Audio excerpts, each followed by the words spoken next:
تک یا اس کے بعد کے کیا سلسلہ رہا؟ یہ آپ نے بہت زبردست سوال کیا، اور میں ایک میسیج دوں گا والدین کو. اب موسٹلی والدین اس پر عمل بھی کر رہے ہیں، اور وہ میسیج یہ ہے کہ بچوں کو ان کے ذہنی رجحان کے مطابق پڑھائیں، زبردستی نہیں پڑھائیں. اگر زبردستی ڈاکٹر بنانا ہے، رجحان نہیں ہے تو کبھی ڈاکٹر نہیں بنے گا، وہ انجینئر نہیں بنے گا. یہ میرے ساتھ ہوا.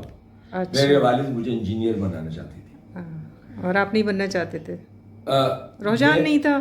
نہیں، میں نے ایڈمیشن سائنس میں ہی لیا تھا، فزکس کیمسٹری اور یہ ہمارا میتھمیٹکس، یہ فرسٹ ایئر میں سبجیکٹ تھے.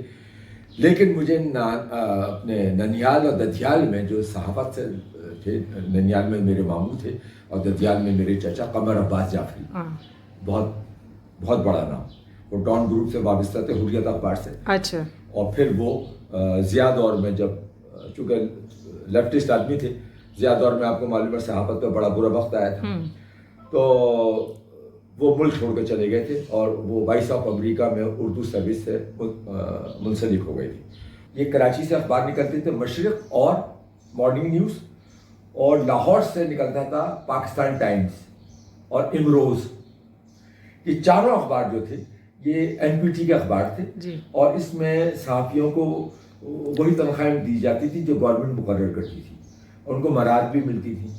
دوسرے اخبارات میں، پرائیویٹ سیکٹر میں چونکہ اخبارات تھے تو بارگیننگ ہوتی تھی تنخواہوں کی. خیر وہ ایک الگ سبجیکٹ ہے. تو مجھے صحافت کا جو شوق تھا مجھے ننیال اور ددھیال سے ملا، اور جناب جب فرسٹ ایئر کا رزلٹ آیا تو میری وہ پرسنٹیج نہیں تھی جو آنی چاہیے تھی. اچھا.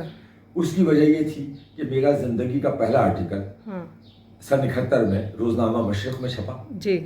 اور وہ کس عنوان پہ تھا، کیا تھا وہ تھا عنوان تو کچھ بھی نہیں تھا، ہمیں تو علی بے کا بھی نہیں معلوم تھا. اور اس آرٹیکل کو لکھنے کے لیے میں نے آدھا جرنل اپنا ضائع کیا تھا، چونکہ شوق تھا مجھے.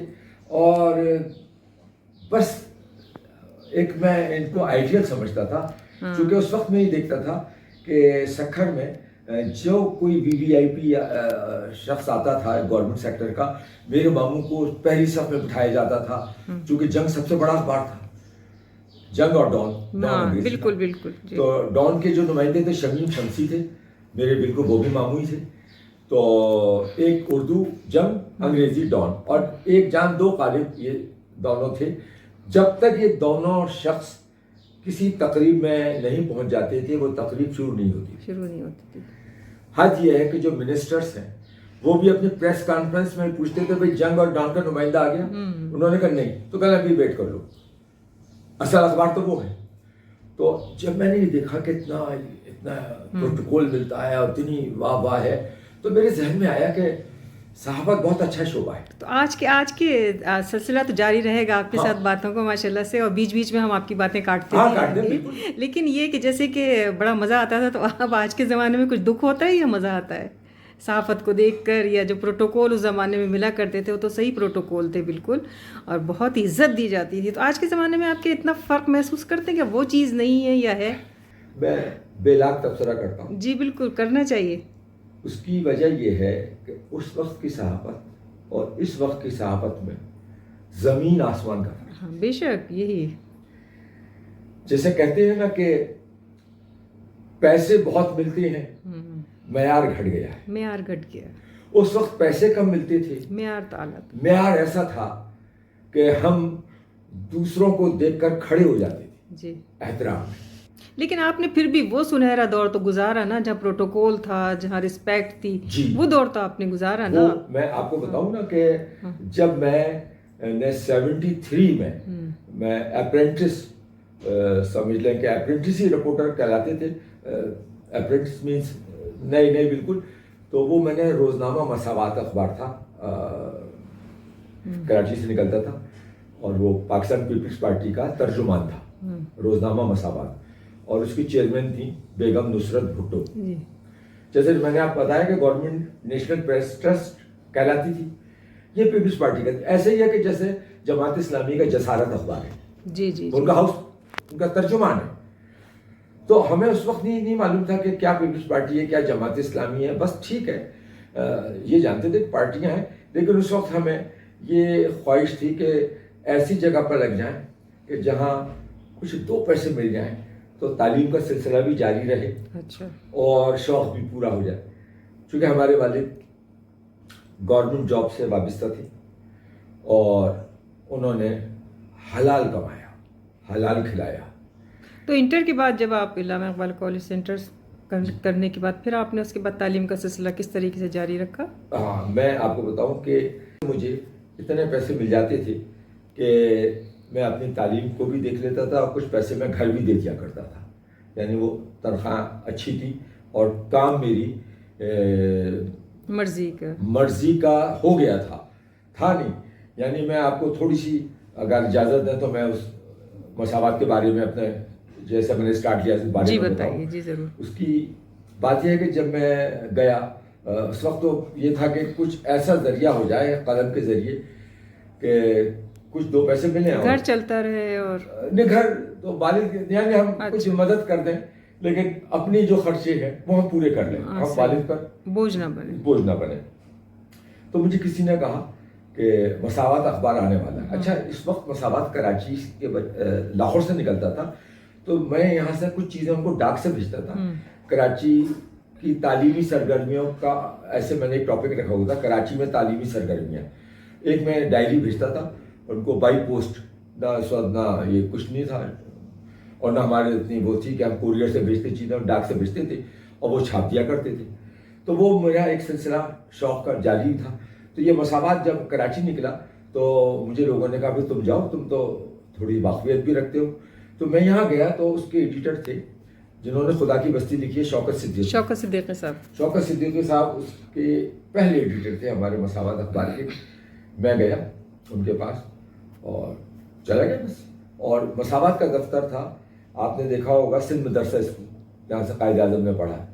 سندھ مدرسے کا جو مین گیٹ ہے, مرکزی دروازہ, اس کے سامنے کارنر پہ ایک لکڑی کی بلڈنگ بنی ہوئی تھی, اس میں وہ مساوات کا دفتر تھا اور وہ کہلاتا تھا سرائے روڈ. وہ سرائے روڈ سیدھا جا رہا ہے جوڑیا بازار وغیرہ کے لیے, کھوڑی گارڈن اور جوڑیا بازار.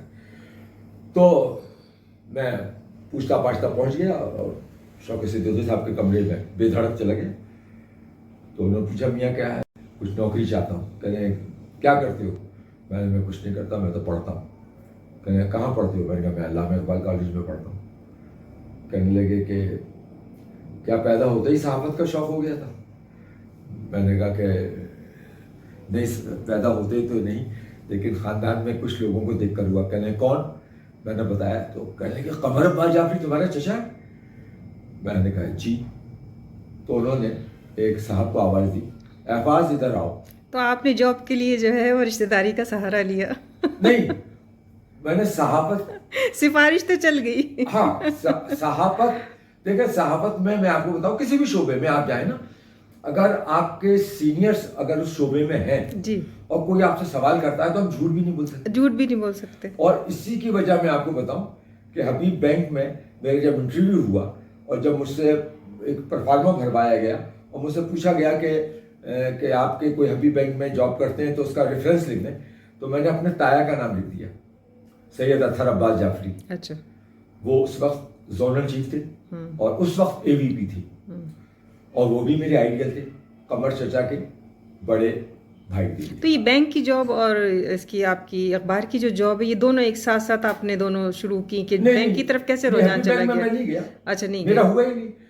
وہ جب میں نے چچا کو بتایا کہ تایا کو سوری کہ میں نے آپ کا نام لکھ دیا ریفرنس میں, تو انہوں نے ماتھے پر ہاتھ مارا, کہنے لگے یہ کیا کر دیا؟ میں کیوں؟ کہنے لگے تیرا ہوتا ہوا بھی نہیں ہوگا. میں کیوں؟ کہنے لگے ایچ آر میں جو آدمی ہے وہ میرا بہت دشمن ہے, وہ جب دیکھے گا تم نے لکھا ہے کہ میرے وہی ہوا, میرا نہیں ہوا بالکل. اچھا, پھر ہم مساوات میں کرتے رہے سر, اور اللہ کا شکر ہے 77 میں پیپلز پارٹی کی حکومت ختم ہو گئی اور ڈکٹیٹرشپ کا نظام شروع ہو گیا. مساوات اخبار بند کر دیا گیا. اب سب بے روزگار ہو گئے, اب ہمیں بھی جو پیسے ملتے تھے وہ بھی ختم ہو گئے. مجھے کسی نے اس وقت کتنے پیسے ملا کرتے تھے آپ جو لکھتے تھے؟ ایمانداری سے بتائیے گا. منتھلی کتنا آپ کو مل جاتا تھا؟ ویکلی ملتا تھا؟ کیا ملتا تھا اخبار میں؟ میں آپ کو بتا رہا ہوں, وہ انہوں نے ہمارا رکھا تھا پر آرٹیکل. اچھا, پر آرٹیکل انہوں نے رکھا تھا ہمارا 25 روپے پر آرٹیکل. اور وہ آرٹیکل روز آتا تھا یا ویکلی آتا تھا؟ ویکلی آتا تھا. اور پہلے میں ایک پیج کے لیے لکھتا تھا 4, پھر میں نے دوسرے پیج کے اوپر بھی 4 شروع کیے تو 8 میرے ہو جاتے تھے. اچھا, اور 8 کے حساب سے مجھے وہ جو 200-250 کوئی سبجیکٹ جو ہے وہ کوئی خاص منتخب کرنا نہیں ہوتا تھا جو آپ کو؟ نہیں, یہ میں عرض کر رہا ہوں کہ جب سلسلہ شروع ہوا تو مجھے ایک دن بلایا انہوں نے, ہمارے شوکت صدیقی صاحب نے, اور مجھ سے کہنے لگے بھائی تم ایسا کرو, اب تم انٹرویو کرو. اب ہمیں کچھ نہیں معلوم انٹرویو کیا ہوتا ہے. تو پھر انہوں نے احفاظ بھائی کو بلایا اور کہنے لگے اس سے انٹرویو کرواؤ, یہ انٹرویو کرے گا, اس کو بولنا تھوڑا سا. اچھا, ہم اس وقت بھی بولتے تھے. تو کہنے لگے اس کو صحافت کی بھی کچھ سمجھ بوجھ ہے, کیونکہ اس کا قمر چچا ہے اور اختر جعفری سکھر میں ان کے ماموں ہیں, تو کچھ نہ کچھ اس میں. تو انہوں نے مجھے کہا کہ آپ T V announcer Ghazala Yasmin کا انٹرویو کریں. جی. اب ہمارے گھر تو ٹی وی بھی نہیں تھا, اور ہم سعود آباد میں رہتے تھے. ملیر سعود آباد میں 80 گز کا مکان تھا, اور بہت پرسکون زندگی, بہت شاندار ایریا تھا. اور ایک گھر میں ٹی وی آیا, بلیک اینڈ وائٹ زمانہ تھا. جی. تو اس وقت ہمیں پتہ چلا کہ یہ ٹی وی کیا ہوتا ہے. تو اس میں بصیرت سے لے کر فرمان الہی تک پروگرام آتے تھے, اور فرمان الہی کے بعد قومی ترانہ آتا تھا, پاکستان کا جھنڈا لہراتا تھا, اور وہ نشریات ختم ہو جاتی تھیں. اب میں نے ان سے پوچھا, اچھا احفاظ الرحمان کے برابر میں ایک خاتون بیٹھتی تھی, ان کا نام تھا مہناز قریشی. میں ان کو مہناز باجی کہتا تھا, اور آج بھی وہ حیات ہیں, اور میری وہ باجی ہیں. احفاظ بھائی کا انتقال ہو گیا ابھی 2 سال پہلے. انہوں نے میری بڑی رہنمائی مجھے بہت انہوں نے گائیڈ کیا, اور مجھے یہاں تک لانے میں مہناز باجی, احفاظ الرحمان, اور ایک اور شخصیت ہے, نام آپ نے ضرور سنا ہوگا, صفورہ خیری. بہت بڑا نام. یہ ان لوگوں نے مجھ پر بہت شفقت کی, بہت سکھایا. صفورہ باجی بھی وہاں خواتین پیج کی انچارج تھیں مساوات میں, اور مہناز جو تھیں بچوں کے صفحے کی اور اسٹوڈنٹ پیج کے انچارج تھیں. جی, وہ بچوں کے صفوں کی تھی. اور شمیم عالم جو تھے وہ شوبز کے انچارج تھے. تو ایک وقت یہ آیا کہ میں تینوں پیج پر ریگولر لکھتا تھا.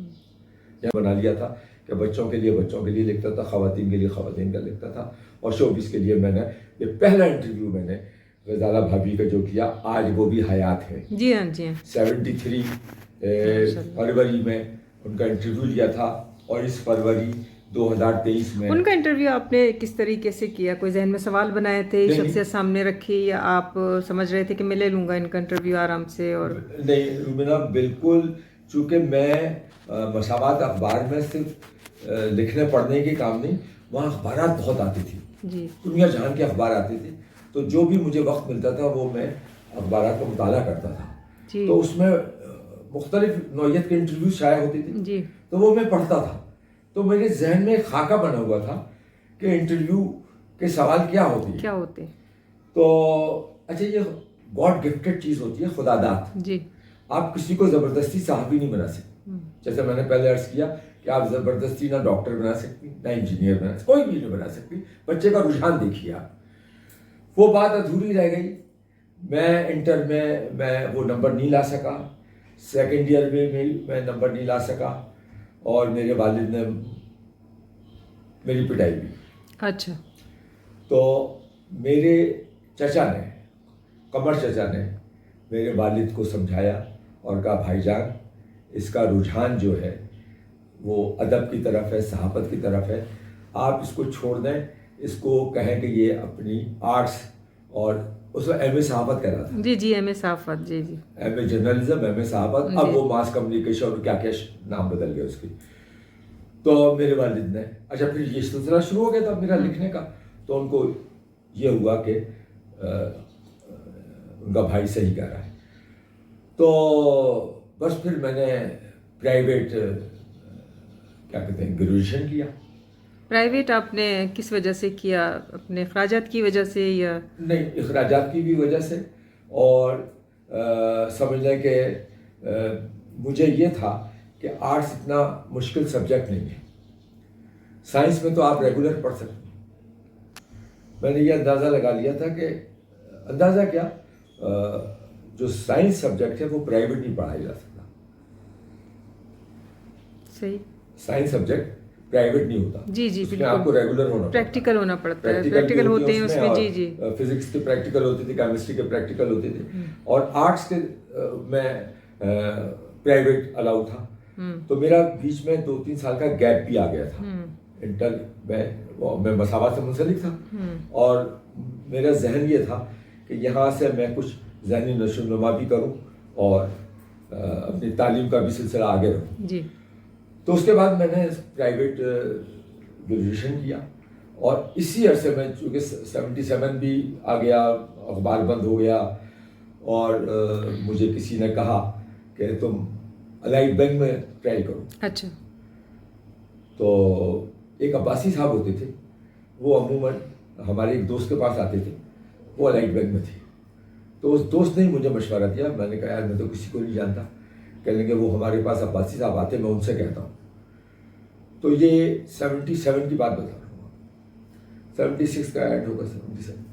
تو میں عباسی صاحب کے پاس گیا، یہ جوبلی انشورنس ہاؤس پر ہمارا ہیڈ آفس تھا. میں نے ان کو بتایا، تو انہوں نے مجھے ایچ آر میں ایک صاحب کے پاس بھیجا. انہوں نے کہا یہ قیصر مسعود جعفری ہیں، اور تو انہوں نے کہا کہ جناب وہ اپنی اپلیکیشن دے دیں. وہ اس وقت سی وی نکال آتی تھی، اپلیکیشن ہوتی. جی جی اپلیکیشن ہوتی تھی. وہ اپلیکیشن میں ہم نے ان کو دے دی. انہوں نے کہا ہم آپ کو بتا دیں گے، لیکن آپ رابطے میں رہیے گا. تو میں آ گیا، اور میں ان سے 2-3 دن 4 دن کے بعد، چونکہ نہ ٹیلی فون کا سلسلہ بھی نہیں تھا، نہ گھر پر ٹیلی فون تھا، نہ موبائل تھی، تو میں ان کے پاس جاتا رہتا تھا.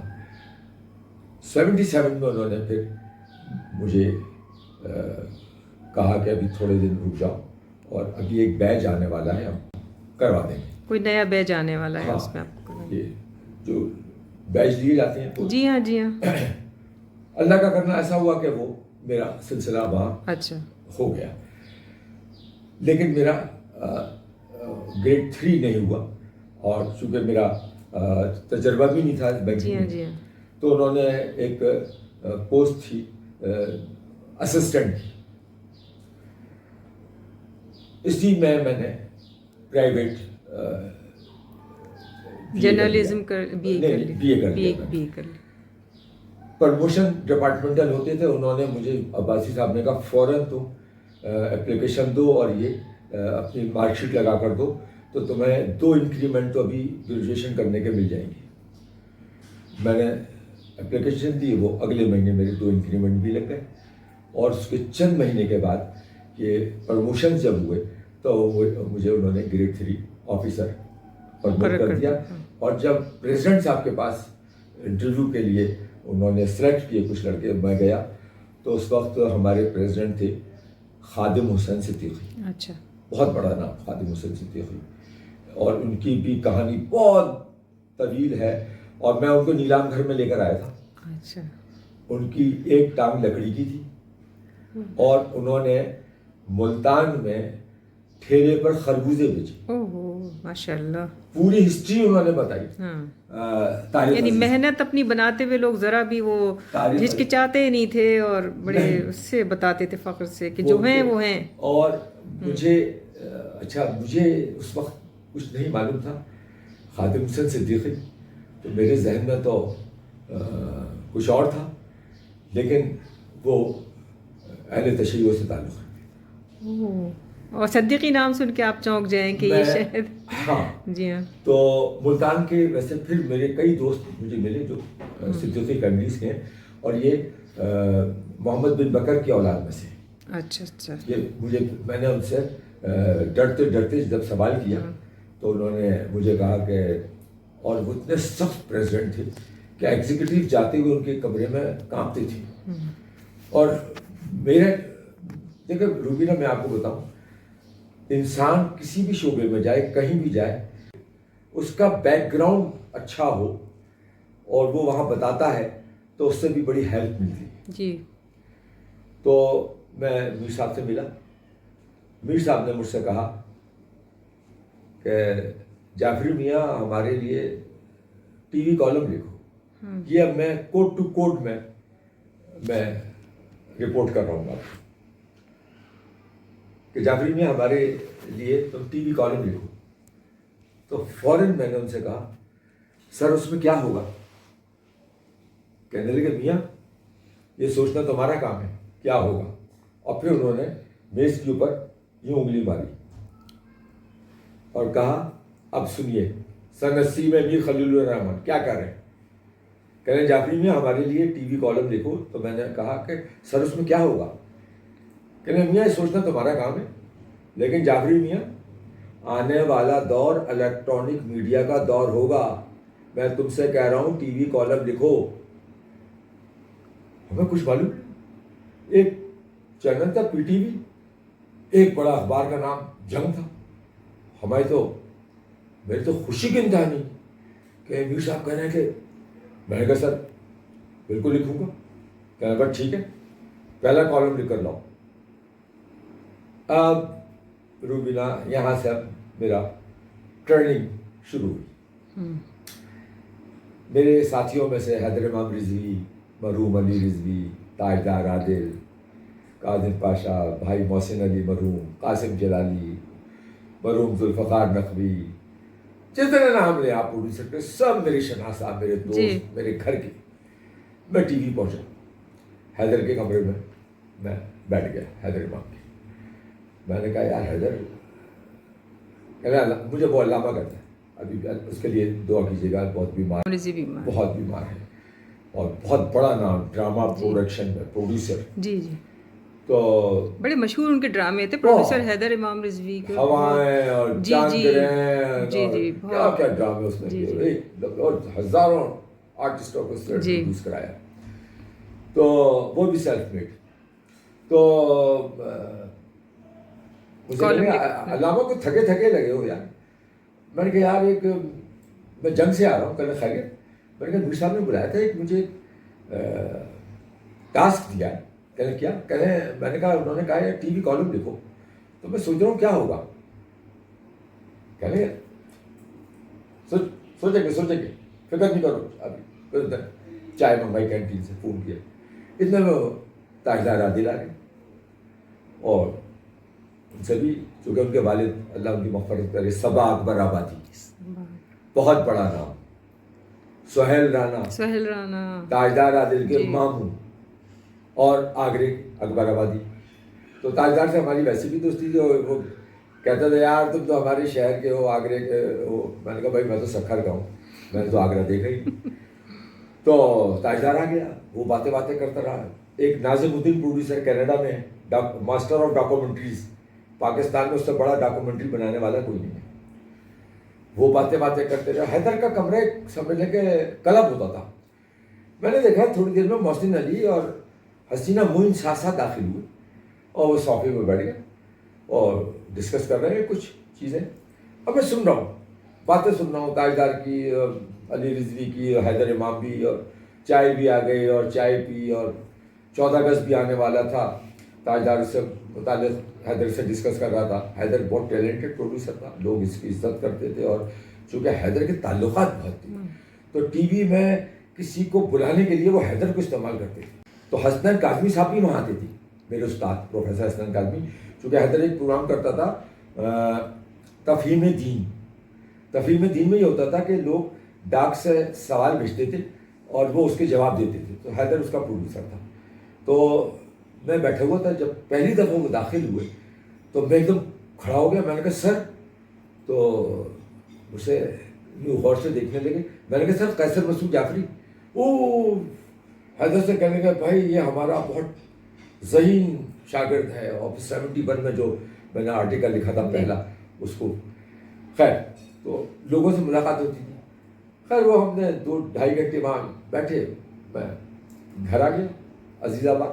ہم 40 سال رہے عزیز آباد میں. 8 نمبر 71 کا جو آرٹیکل آپ نے لکھا تھا وہ تو مجھے یاد ہے، جس میں آپ نے الیکشن سے متعلق جو جی وہ میں نے وائرل بھی کیا تھا. جی جناب، میں بھی کھڑا ہو گیا ہوں الیکشن میں، تو پھر لوگ جو دم دبا کے بھاگے. جی تو میں اس میں گھر آ گیا اور کھانا وانا کھایا، نماز پڑھی اور لیٹ گیا. سوچتا رہا کہ ٹی وی کالم کیسے ہونا چاہیے. مجھے آمد ہوئی کہ کالم کیا ہونا چاہیے. اس میں اٹھا اور کمرے میں گیا اور کاپی واپی دیکھنے لگا تو ایک پرانا جرنل پڑا ہوا تھا. اس جرنل میں سے میں نے بیچ میں سے چونکہ ایک طرف آپ نے اگر سائنس سے آپ کا تعلق رہا ہے تو جو فزکس کیمسٹری کے جرنل ہوتے تھے تو ایک صفحہ سادہ ہوتا تھا، ایک صفحہ سادہ، ایک پہ لائنیں ہوتی تھی. تو وہ میں نے بیچ کے اس میں سے 3-4 وہ پیج نکال لیے اور بس یہ سوچا کہ قیصر مسعود جعفری، آج تم نے جو 2-2.5 گھنٹے ٹی وی میں گزارے ہیں اور جو تم نے سنا اور دیکھا اس کو لکھ دو. جب وہ انہوں نے سلپ رکھ دی اور دراز کھولی اور انہوں نے کالم میرا یوں دیکھا تو میں نے دیکھا 1-2 جگہ پر ریڈ بال پین سے کچھ ہے. کہنے لگے میاں میں یہی چاہتا تھا، بس تم کا یہ جملہ. میں نے کہا کالم اوکے ہو گیا. میں نے کہا کہنے لگے جعفری میاں یہ بتاؤ کہ ہمارے جو شوبز کا انچارج اس سے واقفیت ہے. میں نے کہا نہیں. تو انہوں نے انٹر کام پر کسی صاحب کو بلایا، ان کا نام تھا سلیم باسط، اللہ ان کی مغفرت کرے. بھائی باسط میاں میرے کمرے میں آ جائیے. مالک بلا رہا، وہ 4th فلور پر تھے، میرے صاحب 2nd فلور پر بیٹھتے. وہ کھٹ کھٹ کرتے ہوئے 2 منٹ میں آ گئے اور دروازہ کھولا، کھڑے ہو گئے سائڈ میں. تو میرے برابر کرسی خالی پڑی. تو میر صاحب نے کہا تشریف رکھیں. وہ بیٹھ گئے. کہنا آپ ان کو جانتے ہیں؟ میر صاحب کا پی اے بیٹھا ہوا تھا. کہنے لگے کہ صاحب کے پاس کچھ لوگ بیٹھے ہیں، انتظار کرو. میں نے کہا ٹھیک ہے. میں بیٹھ گیا. 15-20 منٹ کے بعد جب وہ صاحب نکلے تو انہوں نے کہا کہ وہ قیصر مسعود جعفری آئے. کہنے بھیج دو بھائی. کہنے میں لکھ رہا ہے. میں نے کہا. انہوں نے دیکھا اور دراز میں رکھ دیا. کہنے بھیا کل 5 بجے کے بعد آنا. اچھا دہلی کے تھے، ان کا بولنے کا اسٹائل بھی. تو میں نے کہا اچھا سر. میں چلا گیا. دوسرے دن ہم آفس سے نکلے، پھر جنگ اخبار آ گئے اور ان کے پی اے کے پاس گئے. انہوں نے کہا اچھا چونکہ جنگ کے ریٹائر پر لوگوں کا آنا، پھر آفس کے لوگوں کا آنا، باہر کے لوگوں کا آنا، کوئی یہ تھوڑی کہ فالتو بیٹھے ہوئے ہیں. لیکن محبت کرتے تھے اور اللہ ان کی مغفرت کرے. جو میری یہ اکلوتی کتاب ہے میں نے انتصاب میں میر صاحب کا وہ بھی میں نے انتصاب کیا اس میں. تو آپ کی اکلوتی کتاب کون سی اور کیا نام؟ میری اکلوتی کتاب چاند چہرے. اوہ اب آپ نے ہمیں اس ٹریک پر ڈال دیا ہے. چاند چہرے پہلے میں کمپلیٹ کر دوں اس کو. میں نے میر صاحب کو کالم دے دیا. انہوں نے کہا کل آنا. میں دوسرے دن گیا. انہوں نے اچھا مجھے پوچھا اچھا میں آپ کو بتاؤں میر صاحب کی اور جنگ اخبار کی مقبولیت میں اور اس کی ترقی میں سب سے بڑا ہاتھ میر خلیل الرحمن کی خلوص، محبت، بہت نرم دل، نیچے سے اوپر تک آئے تھے. اور وہ ڈرائیور کے برابر والی سیٹ پر ہمیشہ بیٹھتے تھے. پیچھے کبھی نہیں بیٹھے، وہ کبھی نہیں بیٹھے، آگے بیٹھتے تھے ڈرائیور کے ساتھ. تو میں جب بلایا میں گیا تو مجھ سے کہنے لگے چائے پیو گے کافی؟ میں نے کہا سر تبرک سمجھ کر جو بھی آپ پلاتے ہیں تبرک سمجھ کر پی لوں گا. کہنے لگے آخر تبرک کا بھی ذکر کر ہی دیا. کہنے لگے نہیں. اچھا انہوں نے آپ کو دیکھ کے کہا کہ نہیں. اور مجھ سے میں نے کہا میں بھی نہیں جانتا. تو ہنس کر کہنے لگے پھر کیسے جانو گے پہلی دفعہ جب مل رہے ہو؟ کہنے لگے بھائی سلیم باسط صاحب یہ قیصر مسعود جعفری ہیں رائٹ بینک کے یہ پبلسٹی آفیسر ہیں اور یہ ہمارے ہیں جنگ ٹی وی کالم لکھا کریں گے اور یہ لکھ کر لائیں پہلا کالم. آپ ان کو اپنے کمرے میں لے جائیے اور چائے پلائیے. وہ سلیم باسط صاحب مجھے 4th فلور پر لے کے اپنے کمرے میں کالم میر صاحب کے ریڈ بال پن سے جو ایک آدھ جو میں نے غلطی کی ہوگی انہوں نے کریکشن کی ہوگی تو انہوں نے دیکھا کر رہے وہ بھی حیران ہوئے کہنے لگے وہ اچھا کیا آپ حرف دے دیں گے؟ میں نے کہا جی. کہنے بھائی اچھا. وہ جناب پہلا میرا جب کالم چھپا تو وہ اس میں انہوں نے 1-2 تصویریں جو ریلیٹڈ تصویریں ہوں گی. میرا روبینہ بہت سا مجھے بڑا وہ ہوتا ہے شفٹنگ جو میری 3 دفعہ ہوئی. سعود آباد سے عزیز آباد اور عزیز آباد سے گلشن اور گلشن سے اب یہاں, تو اس میں میری بہت سی چیزیں ضائع ہو گئی. ہاں جی بے شک بہت سی, لیکن 90% میری محفوظ ہے. تو وہ بس وہ کالم کا چھپنا تھا کہ ہم تو ٹی وی میں ایسے مشہور ہو گئے کہ لوگ انتظار کرتے تھے کہ جعفری صاحب آئیں گے تو وہ اپنی خبریں تصویریں وہ ہمیں, میں لوگوں کو جانتا بھی نہیں تھا اتنے, تو حیدر امام تعارف کرواتا تھا. تو اب ہونے یہ لگا کہ ایک کالم میں میری جیسے 8 چیزیں آئی ہیں اور میرے پاس 20 چیزیں تھیں تو 12 چیزیں رہ جاتی تھیں. اب وہ برا مانتا تھا کیا آپ نے میری چیز بھائی, میں نے کہا میں تو دیا ہے تو نہیں چھپی جگہ. پھر میں نے اس کا یہ طریقہ کیا کہ مختصر خبریں میں نے رکھنی شروع کی, مختصر خبریں. اس میں نے 6 لائنوں کی خبر چھاپی تھی مرحوم عامر لیاقت حسین کی. اچھا. جب یہ علی اسکول میں پڑھتا تھا. اور ایک ہمارے دوست تھے, آپ نے ضرور نام سنا ہوگا, شوبز کو بھی بہت کرتے تھے, اسد جعفری. اخبار جہاں میں سوشل راؤنڈ اپ لکھتے. جی. اخبار جہاں کی تو خیر میں بہت بچپن سے قاری ہم رہے اور اس کو پڑھتے رہے. اخبار جہاں تو بہت ہی فیوریٹ. اس کی ٹائٹل اسٹوری اسد جعفری لکھتا تھا جی. سوشل راؤنڈ اپ لکھتا تھا. ایک ہمارا ویکلی تھا میگ انگریزی کا, انگریزی رسالہ تھا میگ. جی. اس کے ایڈیٹر تھے وہاب صدیقی جی, جن کا بیٹا ہے مرتضیٰ وہاب جو میئر کراچی اس وقت. یہ وہاب صدیقی کا بیٹا ہے. اچھا. اور ان کی والدہ تھی فوزیہ وہاب جو انتقال کر گئی, نیشنل قومی اسمبلی کی ممبر تھی.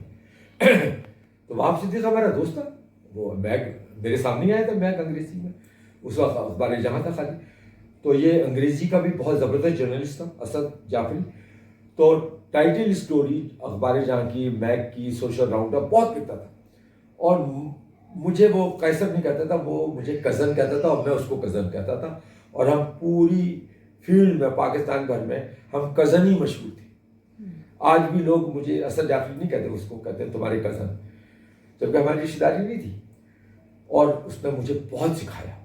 وہ بہت سینئر آدمی تھا اور وہ فوج میں کمیشن بھی اس کو مل گیا تھا اور وہ ٹریننگ پر بھی چلا گیا تھا کابل, اور وہاں سے اس کا دماغ چینج ہوا اور وہ واپس آیا اور صحافت میں لگ گیا لاہور. تو یہ اخبار جہاں ہمارا وہ تھا. تو لوگ انتظار کرتے تھے کہ جنگ میں یہ ہماری خبر یا تصویر. تو ایک لمبی کہانی. آپ نے بیچ میں کیا سوال کیا تھا آپ نے کتاب کا.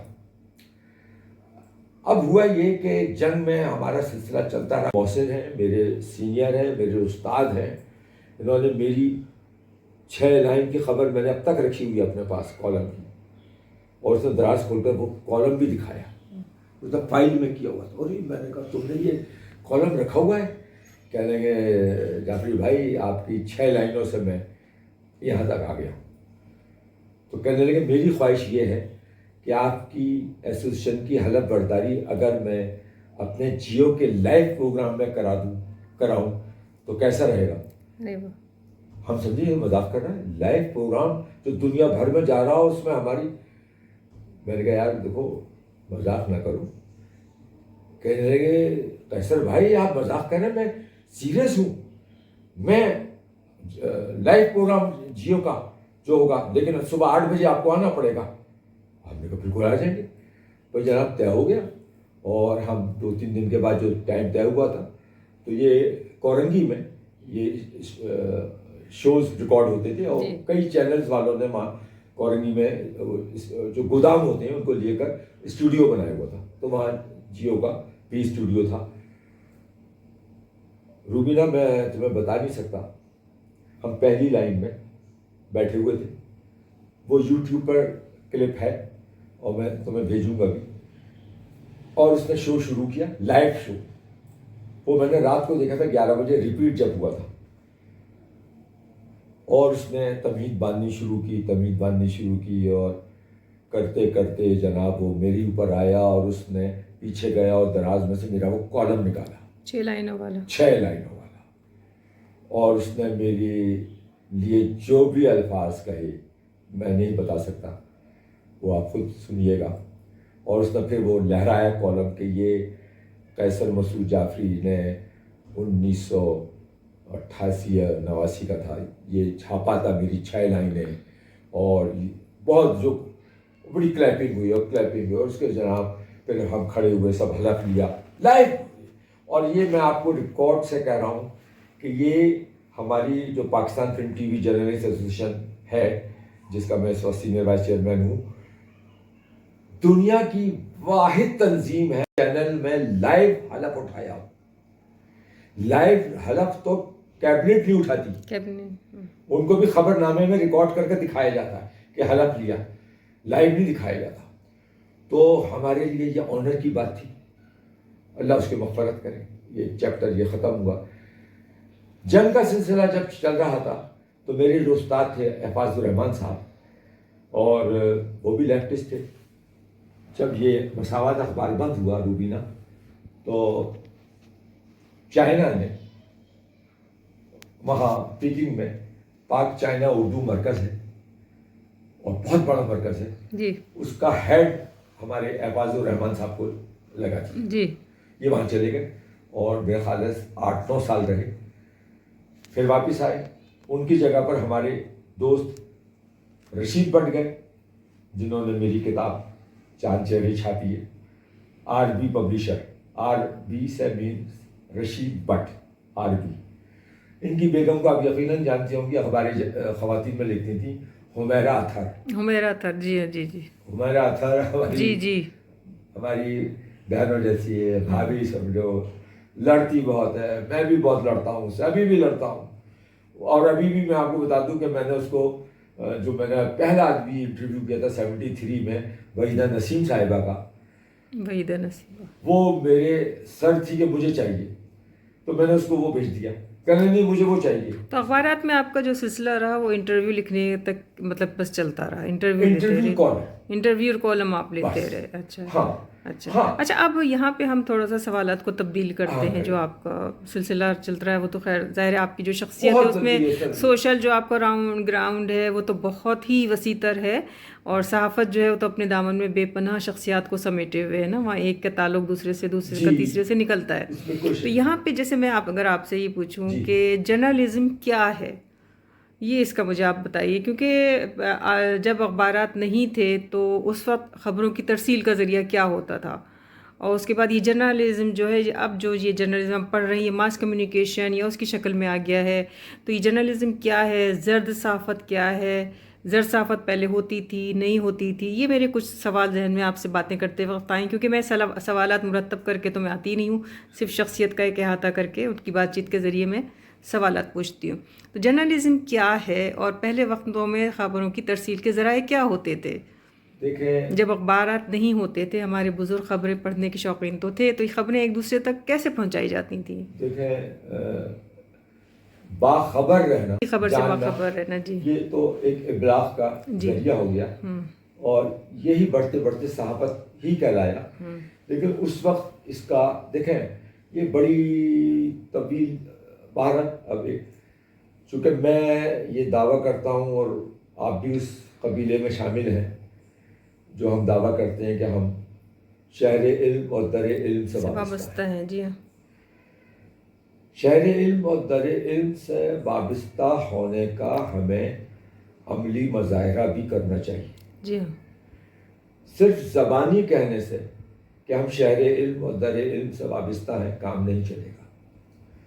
کیا یہ اچھا لگے گا کہ ہم دعویٰ کریں کہ ہم شہر علم اور در علم سے وابستہ ہیں اور ہم جاہل، علم سے ہم دور ہوں، یا وہ علمی باتیں ہی نہ کر رہے ہوں جو علم کے دائرے میں آتی ہوں، جو ہمیں کہا گیا، ہم جن سے متعلق ہیں، ہم نے علم کا پرچار کرنا ہے۔ یہ صحافت سمجھ لیں رسول خدا کے زمانے سے شروع ہوئی، تبلیغ جی، مسجدوں سے، منبروں سے، رسول نے اپنے اخلاق سے، میں سمجھ رہا ہوں ابلاغ کا کام کیا۔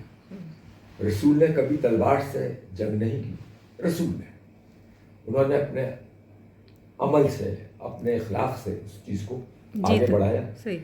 پھر منبر آ گیا، منبر کا جیسے استعمال ہوا، جس دور میں مسجد سے چیزیں پہنچتی تھی لوگوں تک، اور پھر لوگوں سے دوسرے لوگوں تک، اور دوسرے شہروں سے دوسرے ملک تک بھی چیز پہنچ جاتی تھی۔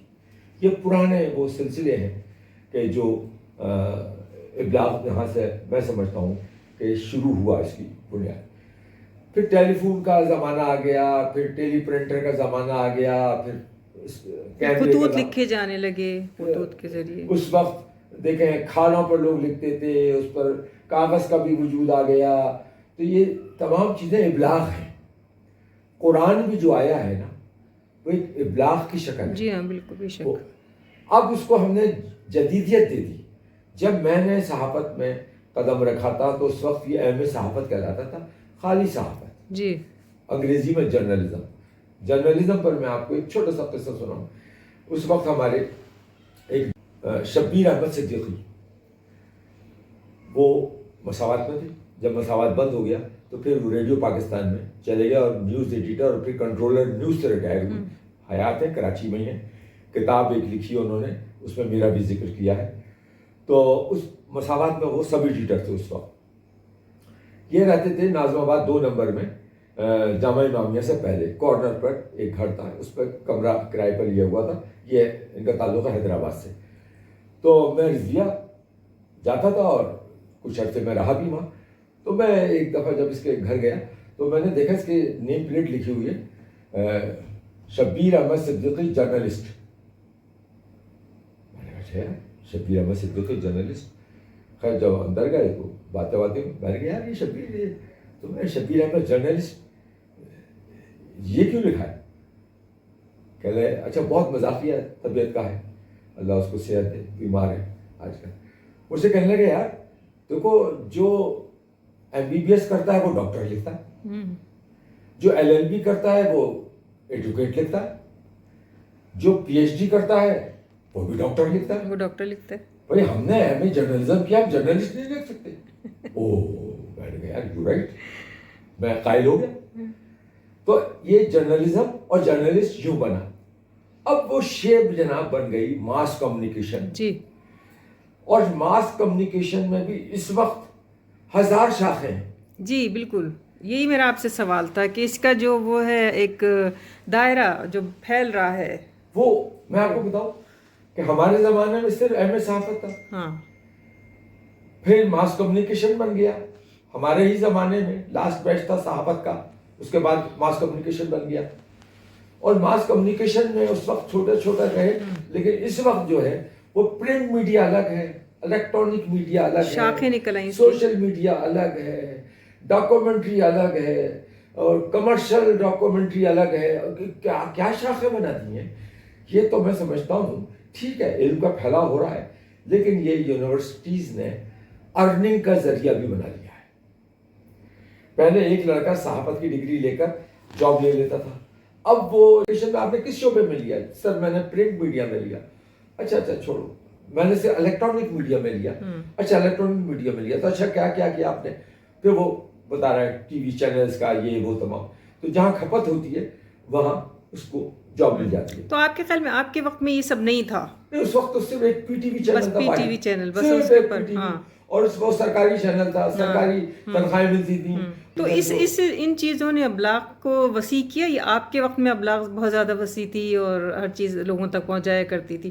آپ کے خیال میں یہ جو شعبے جو منقسم کیے جا رہے ہیں، تقسیم ہو رہے ہیں، جرنلزم میں، یہ زیادہ کارآمد ہیں یا آپ کے وقتوں میں تھے؟ ہمارے وقت میں جرنلزم کنویں کا مینڈک تھا. اس وقت جرنلزم ایک سیکنڈ میں یہ جو آپ سے گفتگو کر رہا ہوں یہ اگلے ایک سیکنڈ میں میرے ماموں کینیڈا میں سن لیں گے. ابلاغ اتنا تیز ہو گیا. صحافت میں دیکھیں میں آپ کو بتا رہا ہوں کہ اس وقت صحافیوں کو نہ تنخواہیں ملتی تھیں جی، اچھی تنخواہیں، نہ ان کو دوسرے مالی وسائل ان کو مہیا کیے جاتے تھے، جیسے بونس یہ وہ چیزیں ہوتی ہیں، میڈیکل فیسلٹیز. تو جب میں الائٹ بینک میں گیا اور جب میرے پریزیڈنٹ صاحب سے انٹرویو ہوا اور جب میں نے صحافت کا ذکر کیا اور بتایا تو جو میرے ایچ آر کے چیف بیٹھے ہوئے تھے تو انہوں نے اس وقت ان سے کہا، اور میں سمجھ گیا کہ میرا سلیکشن ہو گیا. انہوں نے اس وقت کہا خادم حسین صدیقی صاحب نے ایچ آر کے چیف سے کہ بھائی ہم جو آدمی چاہ رہے تھے یار وہ یہ تو جعفری مل گیا ہمیں. اب مجھے نہیں معلوم کیا گفتگو کی ہوگی انہوں نے، میں سمجھ گیا کہ کوئی انہوں نے ٹاسک کیا تھا اور وہ میں پٹ بھا گیا. جب میں ان کے پاس آیا تو انہوں نے کہا بھائی ہم نے تمہیں اپنے پبلسٹی ڈپارٹمنٹ میں پی او رکھ لیا. اس وقت پی او کہلاتا تھا، پبلسٹی آفیسر. میں نے کہا سر کیا آپ کہیں گے یہ خبریں اور یہ، ارے میں نے کہا تو ہمارا شعبہ. اب کیا ہوتا تھا جناب کہ ان اخبارات میں جو بڑے بڑے شعبوں کی خبریں جنگ میں اور ڈان میں نہیں چھپتی تھیں، جہاں یہ حقیر فقیر جاتا تھا، اور ٹاپ دوسرے اخبارات میں بھی، چونکہ میں ان کا ساتھی تھا، وہ مجھے چائے بھی پلاتے تھے اور میرے کام بھی کرتے تھے. بلکہ بعض میرے بیتکلف دوست مجھے کہتے تھے کہ بھائی تو بڑا مہنگا پڑتا ہے، تجھے چائے بھی پلانی پڑتی ہے، کھانا بھی کھلانا پڑتا ہے، تیرا کام بھی کرنا پڑتا ہے. چائے پلا کے خبریں کس قسم کی ملتی تھی؟ تو وہ خبریں دیکھیں میں اپنے لیے رکھتا تھا، وہ خبریں میں بریک کرتا تھا، ایکسکلوسیو جسے کہتے ہیں نا. اور یہ آپ کا انٹرویو جو ہے یہ 2 دن چل سکتا ہے. بالکل بالکل میرے سبجیکٹ ہیں. جی میں جانتی ہوں، مجھے لگ رہا ہے. اب میں اگر ٹی وی پر آ جاؤں گا کہ میں نے جو خبریں بریک کی اور اس کا مجھے خمیازہ کیا بھگتنا پڑا، تو میری انٹری بینڈ کر دی گئی پی ٹی وی کے اندر کہ یہ نہیں آئیں گے. کیوں نہیں آئیں گے؟ اور جو ایک پی آر او تھی ان کی مسز سعیدہ احسان، اللہ ان کی مغفرت کرے، ان کے شوہر میجر تھے تو لوگ ان سے ڈرتے تھے، لیکن یہ بشر میجر ہو یا کرنل ہو یا جنرل ہو ہم تو حق بات کہتے تھے. تو وہ میں خبریں چھاپتا تھا تو دوسرے اخبار والے مسز احسان کو فون کر کر کہتے تھے یہ جنگ میں خبر چھپ گئی، آپ نے ہمیں نہیں دی. وہ کہتی تھی بھائی مجھے نہیں معلوم یہ جعفری صاحب کو کیسے خبر مل گئی. تو وہ مجھے فون کرتی تھی جعفری صاحب یہ خبر آپ نے کیسے چھاپ دی. میں نے کہا کیسے کیا چھاپ دی؟ اگر غلط ہے تو تردید کر دیجیے، اور صحیح ہے ہاں خبر تو صحیح ہے. تو میں نے کہا بھائی مجھے مل گئی. تو پھر انہوں نے یہ کیا کہ میری انٹری بند کروا دی. تو انٹری بند کروا دی تو مجھے تو اور چانس مل گیا، میرا کالم اور ڈبل خبروں سے چھپنے لگا. اب وہ بڑی پریشان کہ یہ خبریں چھپ رہی ہیں اور ڈبل خبریں چھپ رہی ہیں اور میں آتا نہیں ہوں. تو انہوں نے پوچھا کہ بھئی جعفری صاحب تو آتے بھی نہیں ہیں، یہ خبریں. جب صلح ہوئی میری ان کے چیئرمین نے کروائی، اسلم اظہر صاحب نے، اسلم اظہر لیجنڈ، جی انہوں نے میری صلح کروائی تھی. تو میں نے مسز احسان سے کہا، میں نے کہا مسز احسان یہ آپ کی بھول ہے کہ میں خبریں لینے آتا ہوں، خبریں مجھے میرے گھر پر پہنچ جاتی ہیں، تصویر سمیت پہنچ جاتی ہیں.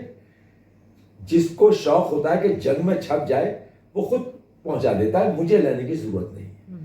اب میں نہیں بتاؤں گا کہ کون مجھے خبر دے جاتا ہے. تو دیکھیں اچھے اخبار میں سب چاہتے ہیں کہ اس کی چیز چھپے. اس وقت پی ٹی وی ایک چینل تھا، جنگ اخبار، ایک اخبار جنگ پڑا تھا. رات کو وہ ایکٹنگ کرتا تھا، دوسرے دن اس کا انٹرویو چھپا ہوا ہوتا تھا، جو میں ابھی آپ کو کچھ دکھاؤں گا. کچھ یہ جو میں آپ کو دکھاؤں گا میرا 10% ہے، 90% تو میرا دم پڑا ہوا آپ کو دکھاؤں گا اوپر جا کر. کارٹن نہیں کھولے ہیں میں نے ابھی. تو ہر ایک کو خواہش ہوتی تھی کہ جنگ میں چھپے. تو کوئی شعبہ ایسا نہیں ہے جو میں نے شو اس کا کور نہ کیا ہو. جنگ میں شادیاں میں نے چھاپی آرٹسٹوں کی. ویسے آپ کے خیال میں اس وقت جرنلزم میں جو ہے وہ سب سے خطرناک جو وہ ہے ایک شعبہ، وہ کون سا ہے؟ کون سا شعبہ ہے جو کہ اختیار کرنا چاہیے، کس سے بچنا چاہیے؟ دیکھا سر, صحافی وہ ہے جو ہر شعبے میں کام کرے. ٹھیک ہے, صحافی یہ نہیں اب تو شعبے بڑھ گئے نا, جیسے سیاست کے الگ ہو گئے. جی بالکل. جی نہیں, یہ میں عرض کر رہا ہوں آپ کو, جب وہ ماس کمیونیکیشن کر رہا ہوتا, اب جو کر رہا ہوتا, وہ تو خیر بڑھ گئے. اس وقت تو وہ ایک ڈگری لے کر آتا تھا اور اس کو بٹھا دیا جاتا تھا. پھر اس کا رجحان دیکھا جاتا تھا کہ یہ ایڈیٹر دیکھتا تھا یا ان کا میگزین ایڈیٹر دیکھتا تھا کہ اس میں گٹس کیا ہے, اس کے گٹس ہیں, یہ مذہبی آدمی ہے تو اس کو ایسا کرو مذہبی پیج پر اس سے لکھواؤ, مذہبی شخصیتوں کے انٹرویو, یا اس کے سوشل کانٹیکٹس بہت ہیں. تو میرا جو رجحان تھا وہ 73 میں غزالہ یاسمین کا انٹرویو کرنے سے میرا رجحان بالکل یہ ہو چکا تھا کہ میں نے film showbiz means money screen, not big screen. T V اور میں بگ اسکرین پر لکھ سکتا تھا بہت, اور منی اسکرین تھا کراچی میں. اور مجھے منی اسکرین کا یہ شوق تھا کہ میں آسانی سے ٹی وی جا کر, میں وہاں کا راجہ ہوتا تھا, راجہ اندر جسے کہتے ہیں نا, کہ میں گیٹ سے داخل نہیں ہوتا تھا کہ پورے ٹی وی کو پتہ چل جاتا تھا کہ قیصر مسعود جعفری آ گیا ہے. چونکہ ہر آدمی سیکورٹی آفیسر سے پوچھ رہا ہوتا تھا کہ چونکہ پاس بن کر ہم انٹری ہوتی تھی ہر آدمی کی, جب میرا پاس بن جاتا تھا تو اس کو پتہ چل جاتا تھا کہ یہ آدمی آ گیا ہے, تو وہ کہتے تھے آ گیا. اب وہ مجھے ڈھونڈتے تھے کہ میں کس کمرے میں بیٹھا ہوں, تو میں 99% حیدر امام رضوی کے کمرے میں بیٹھا ہوتا. تو آپ کا تعلق زیادہ تر فنون لطیفہ سے کہا جائے. میرا رجحان تھا چونکہ میں نے کام سب میں کیا. آپ کو میں دکھاؤں گا ابھی, میں نے بالکل ہم چیزیں دیکتے ہیں ابھی آپ کی سب. پولیٹیکل انٹرویوز بھی کیے میں نے, سوشل انٹرویوز بھی کیے, لیکن میرا رجحان جو تھا یہ مجھے سن 80 میں میر خلیل الرحمان یہ کہہ کر گئے تھے کہ آنے والا دور جعفری میاں الیکٹرانک میڈیا کا دور ہوگا, ٹی وی کالم لکھو. اور دوسرے دن انہوں نے مجھ سے کہا کہ جعفری میاں کچھ پڑھے لکھے لوگ شوبز میں آنے چاہیے, نہیں تو لوگ سمجھتے ہیں کہ شوبز میں ایسے ہی لوگ آتے ہیں. تو میں اپنے منہ سے تعریف نہیں کر رہا ہوں, میں نے یہ ثابت کیا ہے 73 سے 2023 50 سال اور 6 مہینے ہو گئے ہیں کہ آدمی مستقل مزاجی سے ایک شعبے میں کام کر سکتا ہے. یہاں پہ ہم گفتگو کر رہے تھے جعفری صاحب سے, تو ان کی مسز بھی تشریف لے آئیں. جی السلام علیکم, کیسی ہیں؟ بہت ہی ماشاءاللہ منموہنی پیاری سی شخصیت. کیا نام ہے؟ میرا نام مہر فاطمہ ہے. مہر فاطمہ ہے. کیسی رہی ازدواجی زندگی, کیسی گزر رہی ہے, کیسا لگتا ہے؟ شکر ہے, اللہ کا شکر ہے. شروع سے نا مجھے چیزیں پڑھنے کا بہت شوق تھا, خاص طور پر رسالے, کتابیں. وہ تو خواتین کے بڑے مشہور ہوا کرتے تھے نا, ڈائجسٹ. تو مجھے تو یاد نہیں کہ شاید میں نے 4th کلاس سے ہی شاید پڑھنا شروع کر دیا تھا, کیونکہ میری پھوپھی ہوتی تھیں, ان کو بہت شوق تھا بچوں کے ساتھ اس طرح پڑھنا. تو میں ان کی نا ڈائجسٹ چرا کے لے جاتی تھی اور کیا کہتے ہیں پھر میں چھپ کے پڑھتی تھی. اچھا ہمارے یہاں ریڈیو تھا, تو پہلے بچپن میں میرے ریڈیو پہ ڈرامے آیا کرتے تھے, پھر ٹی وی آیا تو پھر ٹی وی پہ ڈرامے آئے. بس وہ جب پڑھنے تو سب لوگ مجھ سے پوچھتے تھے کہ اگر تمہاری شادی ہوئی تو لوگ انجینئر ڈاکٹر سوچتے تھے. میں سوچتی تھی جن کے گھر میں بہت سارے رسالے آتے ہوں نا, میری شادی بس وہاں ہے. کیا بات. اچھا تو جب ادب سے ٹکراؤ ہوا تو کیسے لگا پھر؟ بہت اچھا لگا, بہت اچھا لگا, اللہ کا شکر ہے. بہت مطلب اتنی بہت ساری ذمہ داریوں کے باوجود. آپ کی تعلیم کتنی ہے؟ میں نے ماسٹر کیا اسلامک اسٹڈیز میں. کس میں؟ اسلامک اسٹڈیز میں. لیکن جس وقت میری شادی ہوئی, میں تھوڑا سا اپنا انٹروڈکشن اس طرح کرا دوں. جب میری شادی ہوئی تو میں انٹر سائنس میں نے کیا تھا. جب میری شادی ہوئی تو میں نے انٹر سائنس کیا تھا. پھر اس کے بعد جو ہے وہ 1.5 سال کے بعد جب میری بیٹی تھی, جب میں نے BA کیا, پھر اس کے تقریباً 7-8 بلکہ زیادہ سالوں کے بعد 2009 میں مطلب تقریباً 9 سال کے بعد پھر میں نے ماسٹر کیا. تو بچوں کی دیکھ بھال پھر پیچھے کون کرتا ہوگا جب آپ خود کرتی تھی, خود جاتی تھی؟ آپ مطلب پرائیویٹ پڑھتی تھی یا جاتی تھی؟ پہلے میں نے انٹر تک تو ظاہر ریگولر پڑھا تھا, سائنس سبجیکٹ تھا میرے پاس. دراصل میرے والد کی خواہش تھی کہ میں ڈاکٹر بنوں, لیکن پھر میری شادی ہو گئی. جیسے جعفری صاحب کے والد کی خواہش تھی کہ وہ انجینئر بنے. بالکل صحیح کہا. تو لیکن اللہ کا شکر ہے میرے باقی دیگر بہن بھائی میرے بعد ماشاءاللہ سے اب میرے 2 بھائی 2 بہنیں ڈاکٹر ہیں. میری بھابیاں وغیرہ ڈاکٹر ہیں, میرے بہنوں ہی ڈاکٹر ہیں, لیکن اس وقت پاکستان میں صرف میری ایک بہن اور اچھا. بہن ہے.